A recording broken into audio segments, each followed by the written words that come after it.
अस्सलाम वालेकुम। मैं हूं अतीक राजा और आप देख रहे हैं स्पोर्ट्स 93। पाकिस्तान टीम मुसलसल क्यों आ रही है, खिलाड़ी परफॉर्म क्यों नहीं कर रहे? देखिए, बाजार तो लगता है यही खिलाड़ी, आप एक साल पीछे जाएं, यही खिलाड़ी परफॉर्म कर रहे थे, यही टीम आपको जिता रही थी। इसी टीम ने हाल ही में आपको नंबर 1 टीम बनाया है पाकिस्तान की। लेकिन क्या वजह है, वर्ल्ड कप में, एशिया कप में, वर्ल्ड कप में ये परफॉर्म क्यों नहीं कर रहे? देखिए, आप थोड़ा पीछे चले जाएं। आपके बोर्ड के सरबराह थे रमीज राजा, वो एक स्पोर्ट्समैन है।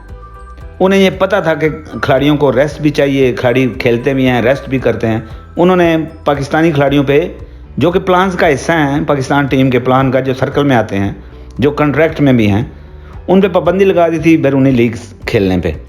लेकिन उसके बाद क्या हुआ, उन्हें रातों रात घर भेज दिया गया। फिर क्या हुआ, फिर चिड़िया वाली सरकार आ गए, उन्हें अपनी चिड़िया उड़ानी आती है बस। वो आए, उन्होंने वीज़े जारी कर दिए पाकिस्तानी खिलाड़ियों को लीग्स खेलने के लिए, और बड़े फ़ख्र से बता रहे हैं मीडिया को और सबको, सहाफ़ियों को, कि मैंने वीज़े जारी करने शुरू कर दिए, मैंने लीग्स खेलने से पाबंदी हटा ली है पाकिस्तानी खिलाड़ियों की। अब जाएँ जहाँ जिधर मर्जी खेलें, पूरी दुनिया में जाएँ जी, सैर सपाटे करें, लीग्स खेलें।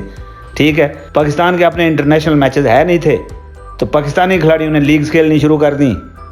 पाकिस्तानी खिलाड़ी लीग्स खेलने लगे, पैसे कमाने लगे। उसके बाद क्या हुआ, जिस तरह उन्होंने रातों रात रमीज राजा को घर भेजा था, इसी तरह उन्हें भी रातों रात घर भेज दिया गया। उनकी जगह कौन आ गया? एक बिजनेसमैन आ गया जी, शुगर मिल के मालिक है। इन्होंने क्या किया, पहले तो 5-6 महीने हो गए हैं पाकिस्तानी खिलाड़ी को सेंट्रल कॉन्ट्रैक्ट ही नहीं दिया। और जो पहले आए थे नजम सेठी, मिस्टर नजम सेठी साहब, उन्होंने क्या किया, उन्होंने बाबर आजम के सर पे तलवार लटका दी। इसी वजह से आपकी वही टीम मुसलसल खेल रही है। उन्होंने एक साफ़ी को इंटरव्यू दिया, उन्होंने कहा जी कि मैं तो परफॉर्मेंस पे यकीन रखता हूँ, अगर परफॉर्म करेंगे तो कप्तान रहेंगे, अगर परफॉर्म नहीं करेंगे तो आप लोग ही जो है वो हम पे उंगलियां उठाएंगे। बाल साफ़ियों के कोर्ट में फेंक दी, अपने ऊपर इल्ज़ाम नहीं लगाया कि मैं ही कप्तान को चेंज करना चाह रहा हूँ। क्यों? उसकी बड़ी वजह देखें, शान मसूद को अचानक ही नायब कप्तान बना के टीम में लेके आए गए। उसे नायब कप्तान बनाया गया, जो वो खेल ही नहीं रहा था। 4 साल से उसने कोई वनडे ही नहीं खेला था, उसे नायब कप्तान वनडे का बना के पाकिस्तान टीम में ले आए। वो तो उसकी अपनी किस्मत थी, वो परफॉर्म नहीं कर सका बेचारा। ये सब प्लानिंग का ऐसा था, प्लान हो रहा था। बाबर आजम को सारी समझ आ रही थी, टीम के लड़के जो मुतहद थे, आपस में अच्छी तरह खेल रहे थे, उनका कम्बिनेशन ज़बरदस्त था। उन सबको ये खबरें थी, उन्हें सब पता था कि ये क्या हो रहा है, लेकिन कोई बोल नहीं सकता।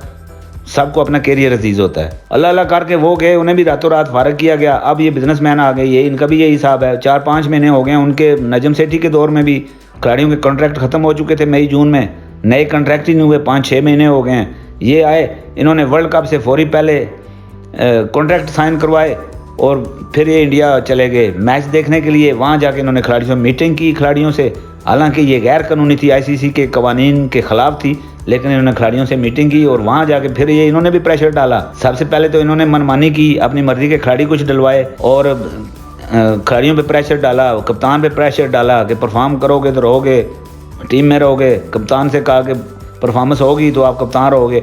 वो मज़ीद प्रेशर में आ गया, खिलाड़ी भी प्रेशर में आ गए। अब ये खिलाड़ी भी देख रहे हैं सारे, वो बच्चे तो हैं नहीं कि क्या पीछे सियासत चल रही है, प्लानिंग चल रही है। उनका अपना लड़का अली मोहम्मद या मोहम्मद अली, जो भी नाम है उसका, ज़का अशरफ का, शुगर मिल के मालिक हैं। हैदराबाद में इनकी शुगर मिल है। ये बिजनेसमैन लोग जब ओहदों पे आते हैं तो इन्हें किसी चीज़ से गर्ज नहीं होती, इन्हें सिर्फ अपने बिजनेस का पता होता है कि हमारा बिजनेस कैसे दिन दुगनी रात चौगुनी तरक्की करेगा। ये अपने बिजनेस के लिए सब कुछ करते हैं। पाकिस्तानी टीम जाए बाहर में, अवाम के जज्बात, अवाम क्या है, अवाम तो भेड़ बकरियाँ इनके लिए, अवाम की कौन सुनता है। और अवाम वो है हमारी इतनी जज्बाती कि वैसे तो हम लोग मस्जिद को थाना समझते हैं, जाते नहीं हैं, लेकिन जब हमारी टीम का मैच होता है खुसूसन इंडिया से, हम लोग बावजू होकर मसले लेके बैठ जाते हैं दुआएं करने के लिए।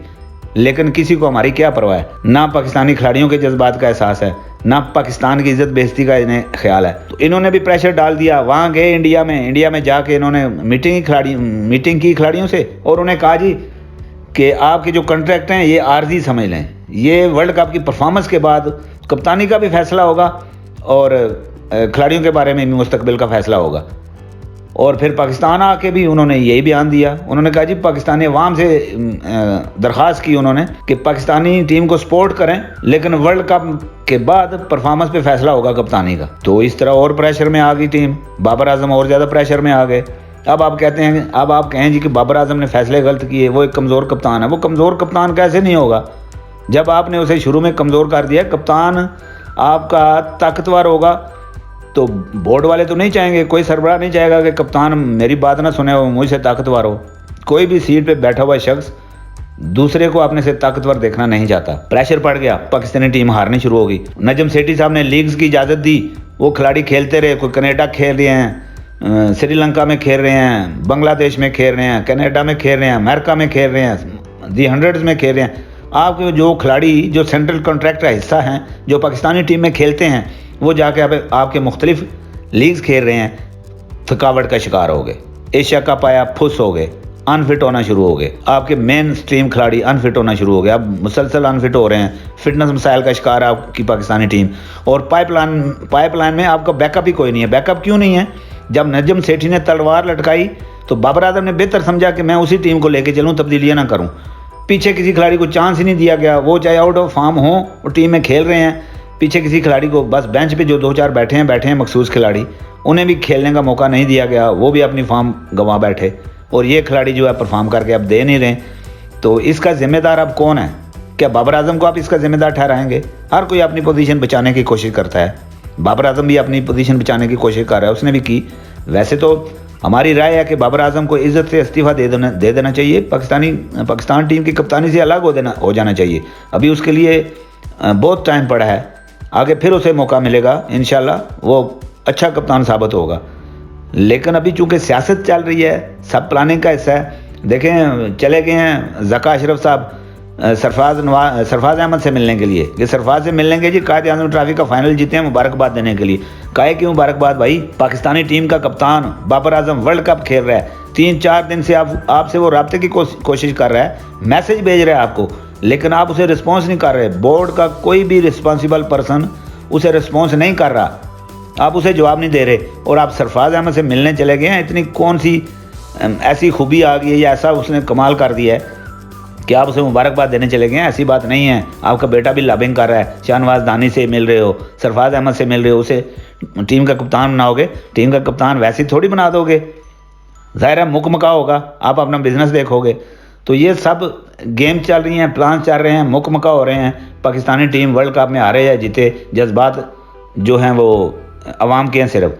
अब पाकिस्तानी साबिक क्रिकेटर्स की तरफ आ जाते हैं, उनका क्या रोल है? जो पाकिस्तानी साबिक क्रिकेटर्स बैठे हुए हैं मुख्तलिफ मीडिया चैनल्स पे। अब आकब जावेद की बात करते हैं। आकब जावेद बड़े तंजिया अंदाज में, बड़े सार्कास्टिक हो रहे थे साउथ शकील के बारे में, अफ्रीका के मैच से पहले। वो उसका इतना सा तो कद है, वो क्या हिट मारेगा, वो क्या गेम करेगा।